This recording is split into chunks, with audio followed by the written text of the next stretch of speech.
Vic, talk about the digital foundation. What are some of the elements of a digital foundation? Sure.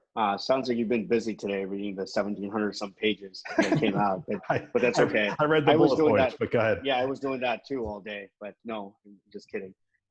There's, fundamentally, I think that there's some amount of agreement on some of these different categories that I'm going to mention. I'm sure that there's folks, Chris might want to add some, Clark might want to add some, but I think fundamentally there's 5 different areas that I consider when I'm thinking about a digital foundation. And I put clinical in parentheses because we're talking about this in the healthcare space.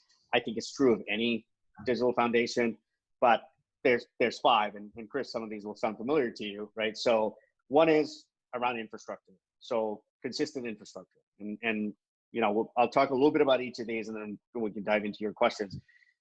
You got to make sure that in order to do this bimodal thing, right, that we talked about, where you're going to keep the lights on, you got to make sure that your services are running no matter what, unquestioned, high performance, high availability, and that you have the freedom and flexibility to be able to grow and shrink as needed, so be elastic as needed. I think you need to have that level of consistency in your operations, but then also in terms of your infrastructure very specifically. It just needs to work, just needs to be there. You need to be able to rinse and repeat, grow as you need, etc. So that's the first piece.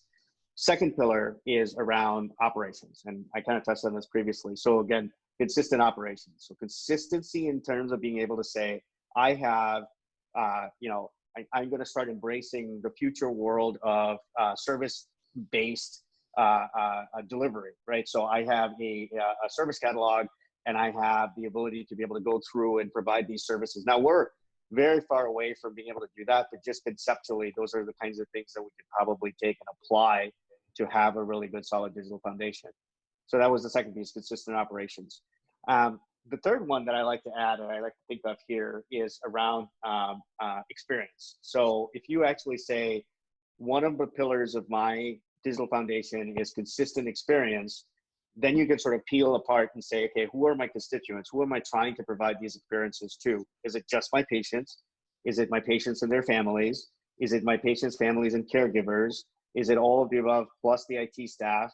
Is it all of the above plus the executive staff of the organization? Is it all of that plus the community members, right? The answer really is that it somewhat depends, but I think that the right answer is everybody, like the whole shooting match, right?